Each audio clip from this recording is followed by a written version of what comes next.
다 같이 사도신경 하시겠습니다. 나는 전능하신 아버지 하나님 천지의 창조주를 믿습니다. 나는 그의 유일하신 아들 우리 주 예수 그리스도를 믿습니다. 그는 성령으로 잉태되어 동정녀 마리아에게서 나시고 본디오 빌라도에게 고난을 받아 십자가에 못 박혀 죽으시고 장사된 지 사흘 만에 죽은 자 가운데서 다시 살아나셨으며 하늘에 오르시어 전능하신 아버지 하나님 우편에 앉아 계시다가 거기로부터 살아있는 자와 죽은 자를 심판하러 오십니다. 나는 성령을 믿으며 거룩한 공교회와 성도의 교제와 죄를 용서받는 것과 몸의 부활과 영생을 믿습니다. 아멘. 찬송가 301장 지금까지 지내온 것 함께 찬송하겠습니다.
이 시간 하나님께 감사하는 시간을 갖겠습니다.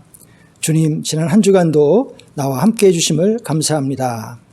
일터에서, 가정에서, 교회와 나라에 주신 은혜를 주님 감사합니다. 이 시간 다 같이 함께 하나님께 감사하시겠습니다.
이 시간은 주님 앞에 우리의 부족함과 어리석음을 고백하는 회개의 기도 시간을 갖겠습니다.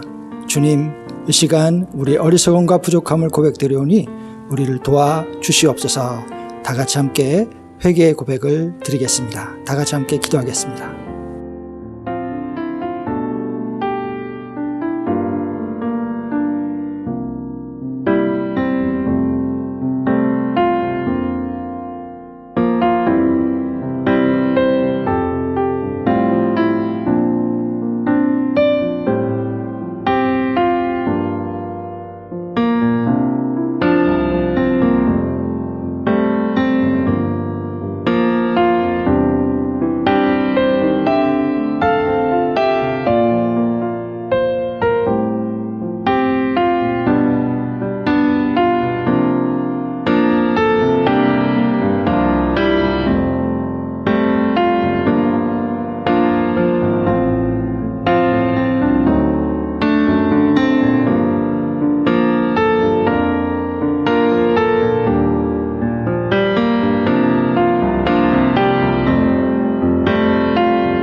죄를 고백한 우리에게 주께서 이렇게 말씀을 주십니다.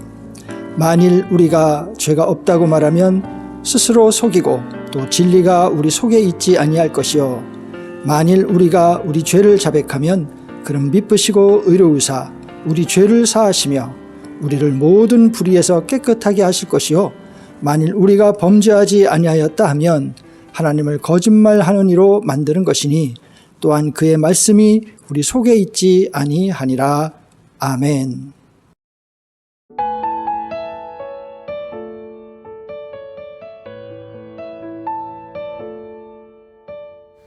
저희의 인생을 풍성한 것으로 먹이시는 하나님 아버지, 들판의 곡식이 노랗게 익어가는 좋은 계절 허락하여 주시고 계절이 깊어질수록 풍성한 결실이 있게 하시니 감사와 찬양을 드립니다.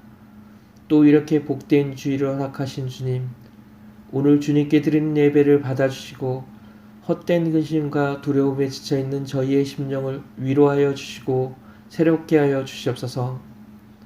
주님, 저희들의 지난날의 삶을 돌아봅니다.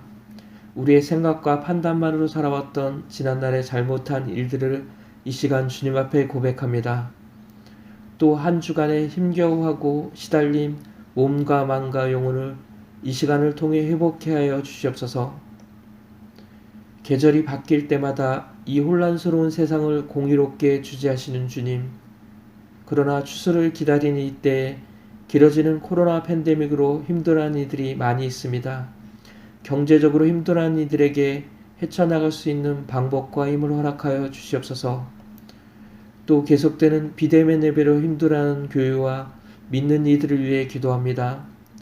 이 모든 고난 뒤에 은총을 베풀어 주실 주님의 섭리를 묵상하며 고난을 통해 깨달음을 주시는 주님을 찬양합니다. 사랑하시는 교회들이 이 사회에서의 사명과 구원의 역할을 잘 감당하며 믿음으로 인내하게 하여 주시옵소서. 아직 한낮의 햇살은 따사롭지만 이제 아침 저녁으론 찬바람이 불고 한때의 온기를 그리워하는 계절입니다. 이때 우리 주변 이웃들을 생각하게 하여 주시고 함께 나누는 마음을 허락하여 주시옵소서. 특별히 병상에 있는 성도들을 기억하여 주시옵소서. 오랜 지병 중으로 입원 중이신 이승자 권사님과 박종무 목사님, 연로하신 성도분들, 또 한절기에 고생하시는 이들이 있습니다. 이분들에게 용기 잃지 않게 힘을 주시고 참 소망이 되시는 주님을 바라보는 삶을 허락하여 주시고 치유의 손길도 허락하여 주시옵소서. 오늘도 말씀 전하실 김규현 목사님을 위해 기도드립니다.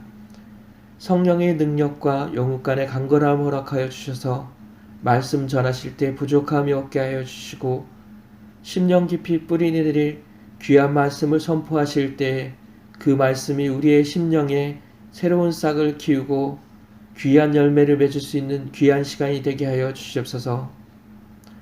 높아만 가는 하늘과 또 우리의 마음을 식혀주는 시원한 바람, 감사함이 가득한 이 계절에 모든 성도들의 가정과 우리의 일터에서도 많은 열매를 맺게 하여 주시고 저희들의 믿음 또한 크게 자라고 번창하여 충실하고 풍성한 열매를 맺어 추수하게 하여 주시옵소서. 오늘도 힘든 가운데서도 주님을 향한 사랑과 헌신으로 주님의 몸된 교회를 섬기는 이들을 기억하여 주시옵소서. 이분들이 항상 성령의 이끄심에 따라 살게 하여 주시고 지혜와 능력을 주심으로 항상 피곤치 않게 하여 주시옵소서. 주님이 허락하신 이 계절 오늘도 우리와 함께 하시는 주님께 감사드리며 이 모든 것 예수 그리스도 이름으로 기도드립니다. 아멘.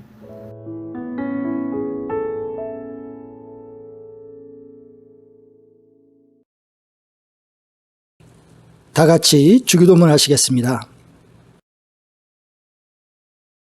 하늘에 계신 우리 아버지, 아버지의 이름을 거룩하게 하시며 아버지의 나라가 오게 하시며 아버지의 뜻이 하늘에서와 같이 땅에서도 이루어지게 하소서. 오늘 우리에게 일용할 양식을 주시고 우리가 우리에게 잘못한 사람을 용서하여 준 것 같이 우리 죄를 용서하여 주시고 우리를 시험에 빠지지 않게 하시고 악에서 구하소서. 나라와 권능과 영광이 영원히 아버지의 것입니다. 아멘. 오늘 우리에게 주신 하나님의 말씀은 구약성경 창세기 3장 6절에서 7절까지의 말씀입니다. 제가 봉독해 드릴 때 주의 음성을 여러분 마음에 들으실 수 있기를 바랍니다. 6절입니다. 여자가 그 나무를 본즉 먹음직도 하고 보암직도 하고 지혜롭게 할 만큼 탐스럽기도 한 나무임지라.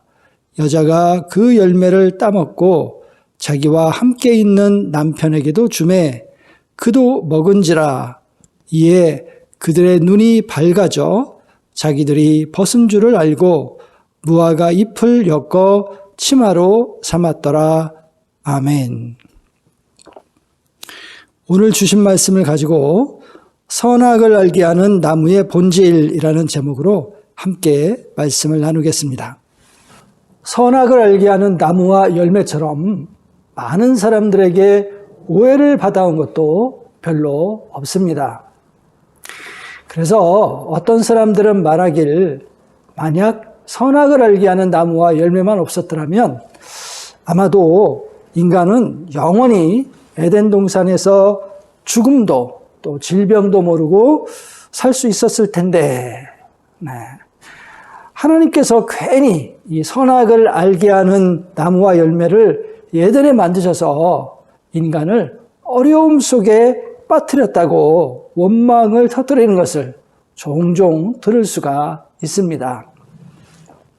그래서 때로는 이 나무와 열매 때문에 하나님을 아주 심술궂은 하나님으로 평가하는 그런 사람들이 생기는 것도 종종 볼 수가 있죠. 자, 이와 같이 이 선악을 알게 하는 나무와 열매에 대한 이 대부분의 평가는 선한 평가보다는 이 악평에 가깝다고 우리가 이렇게 볼 수가 있습니다. 자, 그러나 여러분 과연 정말 그럴까요? 자, 먼저 오늘 이 6절의 말씀을 보시면은요, 이 선악을 알게 하는 나무가 어떠한 모양 또 어떠한 매력을 가지고 있었는지 잘 묘사하고 있습니다. 자, 6절 말씀에 의하면요, 이 선악을 알게 하는 나무는 먹음직도 하고 또 보암직도 하고 지혜롭게 할 만큼 탐스럽기도 한 그런 나무였다고 그렇게 표현하고 있습니다. 자, 그래서 그 모습에 혹해서 아담과 하와가 그 나무의 열매를 따먹게 되죠. 자, 여러분 먼저 아셔야 할 것은요, 열매가 그랬다는 것이 아닙니다. 그죠? 네, 그것이 아니라 나무가 먹음직도 하고 보암직도 하고 지혜롭게 할 만큼 그렇게 탐스럽게 한 나무였기 때문에 열매를 따먹게 되었다는 것입니다. 자, 이 말씀을 보면 정말 나무가 대단함을 알 수 있고, 여러분 그래서요 예수님의 신학의 말씀을 더 실감나게 할 수 있죠. 예수님이 그 나무를 보고 열매를 보고 그 나무를 알 수 있다라는 말씀도 하시죠. 자, 아무튼 그러니 나무를 보고 열매를 따먹었을 것입니다.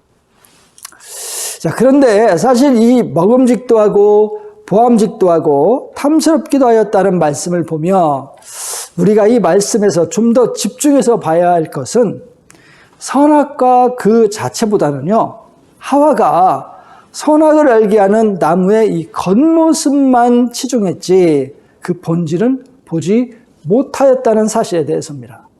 네. 우리가 좀 더 집중해서 봐야 될 게 있어요. 그게 뭐냐? 선악과 자체, 그 나무가 뭐 보암직도 하고 이랬다 그 자체보다는 하와가 이 선악을 알게 하는 나무의 겉모습, 그 겉모습만 정말 열심히 봤지 그 본질은 보지 못했다는 거예요. 그러니까 하와가 선악을 알게 하는 그 나무의 화려한 겉모습에 집중을 하다 보니까 선악을 알게 하는 그 나무의 본질이 뭔지, 왜 하나님께서 그 나무를 두셨는지 그 본질을 파악하는 것을 놓쳤다는 것입니다. 하와가 말이죠. 자, 그렇다면 이 선악을 알게 하는 나무의 본질은 무엇일까요? 자, 그 나무의 본질이 뭐냐? 다름 아닌 하나님의 명령입니다. 그게 그 나무의 본질이죠. 하나님의 명령. 자, 그러므로 그 나무가 가진 본질은 하나님의 말씀에 대한 순종입니다. 명령이 어떻게 순종이냐? 명령이니까 어떻게 해요? 명령은 왜 내립니까? 순종이야. 그렇죠? 그러니까 본질을 달리 말하자면 그 하나님 말씀에 대한 순종이 바로 그 본질이죠. 그리고 그 하나님의 말씀을 지키지 아니했을 경우에는 커다란 불행이 닥쳐오지만 하나님의 말씀을 지키면 인격적인 삶이 보장된다는 것이 바로 그 나무의 본질이었던 것입니다. 그렇습니다. 이 사실 여러분 잘 기억하셔야 돼요. 자, 그러나 아담과 하와는요, 그 본질은 못 보고 그저 겉으로 드러난 먹음직스럽고 보암직도 하고 그 탐스러운 그 모습에 넘어갔기 때문에 결국은 넘어서는 안 될 강을 건너고 만 것입니다. 본질은 보지 못했기 때문이죠. 겉모습에 혹했기 때문입니다. 자, 이러한 점은 이미 예수님으로 인하여서 아담과 하와의 저주에서 벗어난 지금의 여러분들도 조심해야 되는 부분이라 합니다. 네. 자, 많은 그리스도인들이요, 이 겉모습만 보고 본질을 파악을 못해서 신앙생활을 해 나가는 모습, 지금도 많기 때문입니다. 지금도 그렇게 되기가 쉽다는 거예요. 겉모습만 보고 본질을 파악하지 못한 그런 신앙생활 하고 가기 쉽다는 것입니다. 자, 예를 들어서 예수님으로 인한 고난과 희생의 본질 무엇입니까? 그것은 예수님의 길을 뒤따라 살 수 있는 하나님의 우리를 향한 커다란 축복의 증거입니다. 자, 그게 이제 예수님으로 인한 고난과 희생의 본질이에요. 예수님으로 인한 고난과 희생의 본질은 단순히 고생이 아니라 예수님의 길을 뒤따라 살 수 있다는 하나님의 우리를 향한 축복, 네, 그 증거란 말이에요. 그러니까 예수님처럼 자신이 누릴 수 있는 것을 희생해서 하나님을 위하여, 사람들을 위하여 사용할 수 있다는 것은 내가 예수님의 고난과 사역에 참여할 수 있다는 것, 네, 그것이 이제 그 본질이죠. 자, 그러나 안타깝게도 많은 그리스도인들이 이 본질을 보지를 못하죠. 그저 고난을 싫어하고 희생을 그냥 싫어합니다. 단순히 고난과 희생이 싫다는 거죠. 그래서 넓은 길, 좁은 길, 좋은 길로만 가려고 하죠. 그러나 여러분, 이 넓은 길, 좋은 길의 본질은 예수님이 말씀하신 대로 멸망에 이르는 길이다 그랬습니다. 자, 또 예를 들어서요, 내가 재물을 얻고 또 명성을 얻고 실력을 가지고 있다는 것의 본질, 그것이 뭡니까? 이것은 그것들을 가지고 재물, 명성, 실력 이런 것들을 가지고 하나님의 일을 하며 사람들을 섬기기 위해서 하나님이 주셨다. 이게 이제 그것들의 본질이죠. 그러나 많은 또 그리스도인들이 이 본질을 보지 못하고 주신 재물과 명성과 실력의 대부분을 오직 자신과 자신의 주위 사람들만을 위해서 사용하고 매우 적은 부분만을 타인을 위해서 사용하려고 하죠. 물론 많은 분들이 잘 사용해요. 그러나 또 어떤 분들은 잘 사용하지 못할 때가 많다는 거예요. 왜? 본질을 잘 못 보니까.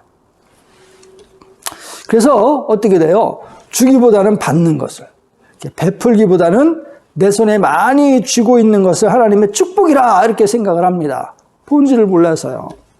그러나 여러분, 이런 식으로 재물을 사랑하고 이 세상을 사랑하는 자는 결탄코 하나님의 축복의 길을 갈 수가 없습니다. 하나님의 방식으로 재물을 사랑하는 방법을 배워야만 하나님의 축복의 길을 갈 수가 있는 것이에요. 자, 그러므로 부디 성도 여러분들은 예수 그리스도를 위한 고난과 희생의 본질을 잘 이해하시는 그런 분들이 되실 수 있기를 바랍니다. 또한 하나님의 방식으로 재물을 사랑하는 방법을 잘 배워나가셔서 하나님의 온전한 그런 축복의 길을 걸어가시는 그런 분들이 되실 수 있기를 간절히 바랍니다. 자, 마태복음 5장 11절에서 12절을 여러분 함께 같이 읽어보기로 하겠습니다. 마태복음 5장 11절에서 12절입니다. 같이 읽어보겠습니다. 시작. 나로 말미암아 너희를 욕하고 박해하고 거짓으로 너희를 거슬러 모든 악한 말을 할 때에는 너희에게 복이 있나니 기뻐하고 즐거워하라. 하늘에서 너희의 상이 큼이라. 너희 전에 있던 선지자들도 이같이 박해하였느니라. 아멘. 네. 자, 마태복음 6장 19에서 21절도 함께 읽어보겠습니다. 19절입니다. 같이 읽겠습니다. 너희를 위하여 보물을 땅에 쌓아두지 말라. 거기는 좀과 동록이 해하며 도둑이 구멍을 뚫고 도둑질하느니라. 오직 너희를 위하여 보물을 하늘에 쌓아두라. 저기는 좀이나 동록이 해하지 못하며 도둑이 구멍을 뚫지도 못하고 도둑질도 못하느니라. 내 보물이 있는 그곳에는 내 마음도 있느니라. 아멘. 네. 자, 그 다음 이 선악과의 중요한 본질, 그것은 인간의 인격적인 삶입니다. 네, 인간의 인격적인 삶. 이게 선악과의 본질이라는 거죠. 자, 여러분, 어떤 인격이든 자신이 결단하고 자신이 행동하고 말하지 않는 한 인격적인 삶은 존재하지 않습니다. 그러니까 인격적인 삶, 그것은 자신이 행동하고 자신이 결단하고 자신이 말해야 된다는 거죠. 너무 당연한 말이지만 일단 자기가 결단하고 자기가 말하고 자기가 행동해야 된다는 거죠. 누군가 시켜서 말하는 건 인격적인 삶이 아니죠. 그렇죠? 자기가 결단해서 자기가 말하고 자기가 행동하는 거. 그게 이제 인격적인 삶인데, 그러니까 그게 뭐 자유자이든 뭐 노예이든 뭐 그 삶의 겉모습과 형태가 중요한 것이 아니라, 형태가 중요한 것이 아니라 어떻게 그 삶을 사는 결정을 하게 되었는가에 그 삶의 가치의 본질이 있다는 거예요. 어떻게 결정하게 되었는가. 그러니까 예를 들자면요, 내가 이제 노예로 살아가고 있어요. 겉모습은 노예예요. 하지만 모든 결정을 내가 알아서 하고 있다면 겉모습은 노예지만 사실상 자유롭게 살아가고 있으니까 인격적인 삶에 가깝다고 할 수가 있죠. 그렇죠? 그러나요, 만약에 겉모습은 내가 자유민이에요. 그런데 사사건건 간섭을 받으면서 하나하나 내가 다 보고를 하고 행동하나 말하나 허락을 받고 행동에 옮겨야 된다면 결코 인격적인 삶이라고 말하기 어려울 것입니다. 그렇지 않겠습니까? 자, 이와 같이 옳고 그름을 떠나서 그 결정을 나 스스로 신중하게 생각한 뒤에 내가 책임을 지고 결정을 할 수 있다면 우리는 그 삶을 인격적인 삶이라고 할 수 있습니다. 무조건 예스, 무조건 노, 이런 건 이제 문제가 있는 거죠. 나는 무조건 예스라고 말해야 돼. 아니면 무조건 노라고 해야 돼. 이런 게 문제가 있다는 거죠. 자, 이런 면에서 이 선악과는요, 인간으로 하여금 하나님을 대할 때 자기의 판단과 결단 하에 살아갈 수 있는 환경을 제공해 줬습니다. 그러니까 언제든지 노할 가능성을 열어놨다는 거예요. 자, 그러나 노하지 않아도 되는 환경이 바로 아담과 하와에게 주어진 이런 이상적인 인격적인 삶을 살 수 있는 환경이었습니다. 그러니까 이런 의미에서 보자면 선악과는 축복이라고 볼 수도 있다는 거예요. 여러분 무슨 말인지 이해가 되시죠?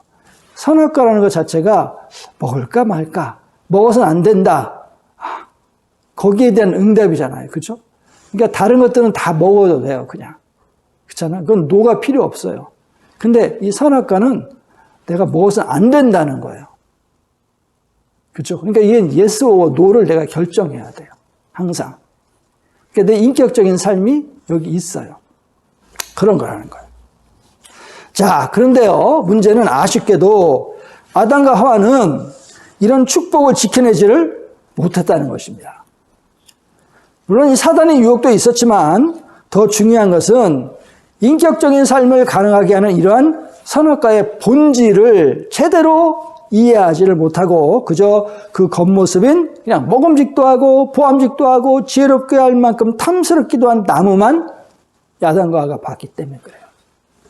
그래서 성도 여러분, 그러면 여러분들은요 항상 하나님의 뜻을 잘 이해하셔야 됩니다.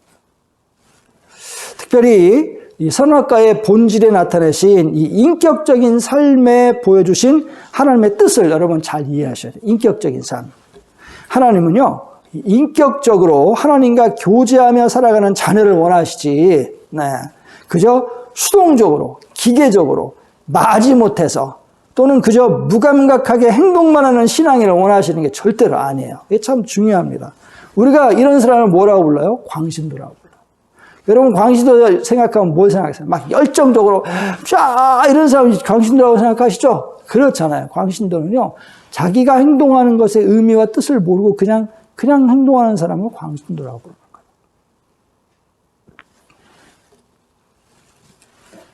자, 예수님이 이 땅에 오시고 십자가에서 죽으시고 제자들을 열심히 키워내시고 말씀을 많이 가르치시고 막 기적도 일으키시고 약속을 주시고 명령을 주신 모든 행동은 결국 왜 하셨느냐? 이런 인격적인 성도를 만들기 위한 피나는 노력이었다고 보시면 됩니다. 하나님과 인격적으로 교제하며 인격적인 성도를 만들어내기 위한 피나는 노력이었어요. 그래서 인격을 가진 인간을 인정하고 그래서 더욱 본질적으로 순수한 그런 인격적인 자녀가 될 수 있도록 돕기 위한 결단과 행동을 예수님이 그렇게 하신 거예요. 그래서 여러분 성령께서는요, 지금도 우리에게 말씀하시고 우리의 행동을 강제하기보다는 우리를 인도하시는 거예요. 우리가 결단하고 순종하도록. 우리가 항상 그래서 설교나 성경을 보면 그러잖아요. 순종해라. 그죠? 성령이 언제 우리를 강제한다고 그래요. 순종하라 그러잖아요.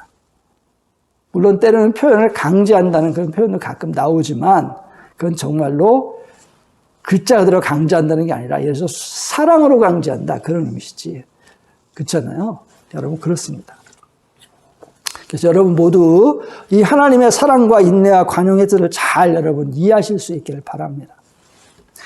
선악과를 통해서 이런 하나님의 뜻을 잘 받아들이시고 여러분도 하나님의 명령의 본질을 잘 이해하셔서 하나님과 이 인격적인 관계를 만들어 가시는데 최선을 여러분 다하실 수 있기를 바라요. 그래서 여러분이 내가 내 의지와 뜻으로 내 마음과 결단으로 하나님과 동행하는 삶을 살아가는 것, 이것이 바로 하나님이 선악과를 통해서 보여주시는 하나님과 여러분을 향한 소원이시라는 거예요. 여러분의 의지, 여러분의 결단으로 하나님과 동행하는 삶을 살아가겠다. 이게 하나님의 여러분을 향한 소원이에요. 이야. 그냥 수동적으로 어쩔 수 없이 내가 하나님께 코투레를 꼈으니까 끌려가야지 이게 아니라 내가 하나님을 사랑하니까 내가 하나님께 함께 가야지. 내가 결단하고 내가 따라가는 것. 이것을 하나님이 원하신다는 거죠. 우리를 향한 소원이에요, 그게. 이걸 위해서 예수님이 이 땅에 오셔서 그 많은 일을 하시고 지금도 성령께서 우리를 이끌어 가시고 인도하시는 거예요. 그게 축복입니다, 그리고. 그게 천국이에요. 그걸 만드는 게 하나님 나라예요. 그걸 위해서 교회가 존재하는 것입니다. 다른 게 아니에요. 그러므로 이것을 잘 이루어 가시는 성도 여러분이 되시기를 바랍니다. 여러분, 이것이 안 되게 만드는 게 바로 사입이고 이단들입니다. 이 이단과 사입을 왜 성경이 그렇게 싫어하고 저도 그렇게 싫어하냐면요, 이걸 안 되게 만들거든요. 이 잘못되고 불건전한 신앙을 제시하는 여러 가지 어리석은 가르침들이 다 이거 반대되는 거예요. 우리 주님은 이것을 원하지 않으심을 여러분 꼭 기억하시길 바라요. 자, 그렇기 때문에요, 우리 개신교는 강제로 개종이 불가능한 종교예요. 우리 개신교는요, 강제적인 개종이 불가능해요. 다른 종교는 이것이 가능한지도 모르겠습니다. 전 잘 모르겠어요. 예를 들어서 돈으로, 권력으로, 무력을 동원해서 개종을 강요하거나, 이거 믿어. 안 믿으면 죽인다. 믿으면 돈 많이 줄게. 믿어라. 또는 여러 가지 방법으로 유혹을 해서 신앙을 가지도록 만듭니다. 그러나 인격적인 삶을 요구하는 그런 하나님 앞에서 이런 방법으로 개종이 유효하겠습니까? 강제로 한 개종으로 인격적인 삶을 하나님과 함께 살아가는 것이 가능하겠습니까? 그죠? 강제로 개종했는데 그런 사람이 하나님과 인격적인 삶을 살아갈 수 있을까요? 불가능합니다. 그렇기에 우리 개신교는요, 강제로 개종하는 것이 불가능하고 어떤 의미로든지 간에 강제로 개종을 시도하지도 않습니다. 아니, 시도 자체가 불가능하고 의미가 전혀 없습니다. 만약 그래서 강제로 개종을 시도하는 분들이 존재한다면 그 방법이 뭐 돈이나 기타 다른 방법을 통한 유혹을 통한 개종이든 아니면 무력이나 권력과 같은 힘을 통한 개종이든 간에 방법에 상관없이 강제로 개종을 시도하는 분들이 존재한다면 그분들은 신앙을 전혀 이해하지 못하는 분들이고 하나님을 전혀 알지 못하는 분들이니까 당장 중단해야 될 것입니다. 아니면 하나님으로부터 복음을 회방하는 자로서 커다란 심판을 받게 될 것입니다. 여러분, 그래서 지나치게 많은 기적이나 신기한 일을 보여주어서 교회로 끌어들이는 일을 성경에서는 하지 않는 것입니다. 성경에서는요, 지나치게 많은 신기한 일을 보여주지 않아요. 그래서 예수님도 그렇게 하지 않아요. 사도 바울도 그렇게 하지 않죠. 그렇게 하지 않습니다. 그런 일은 하나님이 아닌 신비한 일에, 기적에 더 집중하게 만들어서 결국은 파멸로 가게 만들기 때문입니다. 이것은 예수님의 목적도 하나님의 목적도 아닙니다. 그래서 결론적으로 말씀을 드립니다. 본질을 볼 수 있다는 것은 매우 중요합니다. 바라기는 겉모습이나 이 사람들의 평가에 눈이 가리워져서 본질을 잊어버리는 그런 여러분이 되지 않기를 바랍니다. 오히려 희생과 사랑과 고난과 베풀음의 본질을 꿰뚫어 보고 그 가치를 아는 하나님의 큰 축복의 사람들이 되시기를 바랍니다. 세상의 것 중에는 참으로 보암직도 하고 먹음직도 하고 탐스러운 것들이 있어서 우리의 눈을 가리우고 그 본질을 보지 못하게 할 경우가 참 많습니다. 고난의 본질, 희생의 본질, 진정한 소유와 베품의 본질을 알고 정말 행하는 그런 축복받는 우리가 되기를 바랍니다. 자, 오늘도 하나님은 저와 여러분의 이 인격적인 삶을 보장해 주시기를 원합니다. 이 삶은 우리가 하나님의 말씀에 순종할 때 이루어질 수가 있습니다. 인간으로서 인격적인 삶처럼 반드시 필요한 삶이 없습니다. 이렇게 보장된 삶을 순종을 통해서 반드시 얻어가는 그런 성도 여러분이 될 수 있기를 바랍니다. 다 같이 함께 찬송하겠습니다.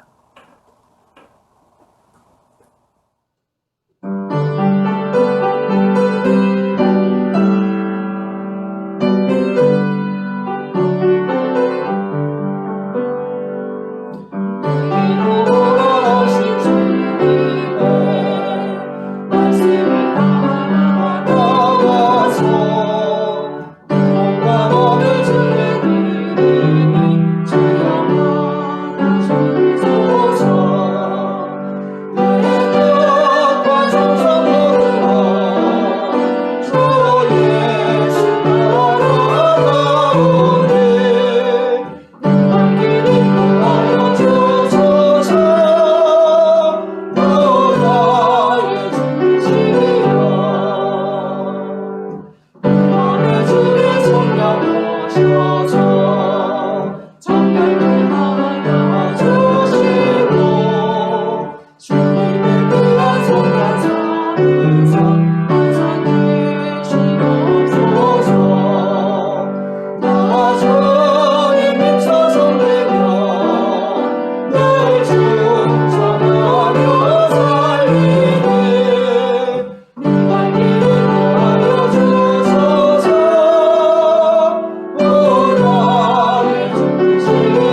오늘도 동영상으로 함께 예배드린 성도님들께 감사를 드립니다. 기도로 참여해 주시고 동영상 예배를 준비해 주신 성도님들께도 감사를 드립니다. 함께 만나 교제를 나누는 그날까지 비록 얼굴은 보지 못하지만 기도함으로 서로 사랑을 나눌 수 있기를 바랍니다. 이번 주에도 대표로 기도해 주신 성도님께 감사드립니다. 오는 주일을 위해 연락받으시는 성도님께서도 기도를 녹음하여 보내주시기를 부탁드리겠습니다. 다음 주일 10월 10일도 동영상 예배로 드립니다. 11조와 감사헌금을 보내주신 성도님들께 감사를 드립니다. 기도와 함께 큰 힘이 되고 있습니다. 감사를 드립니다. 10월 9일 토요일 4시에 박노한 집사님과 정윤숙 권사님의 차남인 박태정 군의 결혼식이 부평역사 5층 벨라루체 웨딩홀에서 있습니다. 기도해 주시고 축하해 주시기를 바랍니다. 코로나 백신 접종이 계속되고 있습니다. 무사히 접종을 마칠 수 있도록 서로를 위해서 계속하여 기도해 주시기를 부탁드립니다. 성도님들의 자녀와 가정과 일터와 건강을 위해서 이름을 불러가며 시간 날 때마다 기도해 주시기를 부탁드립니다. 코로나 시대에 서로에게 큰 힘이 될 줄로 믿습니다.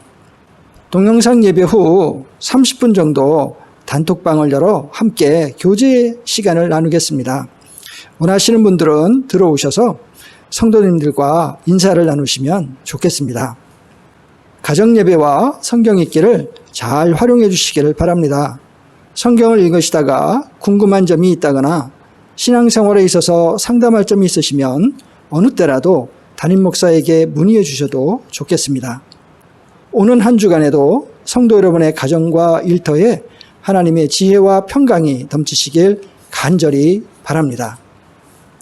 다 같이 기도하겠습니다. 우리 주 예수 그리스도의 은혜와 하나님 아버지의 무한한 사랑하심과 성령 하나님의 교통하시고 인도하심이 오늘 예배를 드리는 사랑하는 모든 성도들 머리 위에와 그 가정과 자녀와 일터 위에 지금부터 영원까지 함께 하시기를 간절히 축원하옵나이다. 아멘.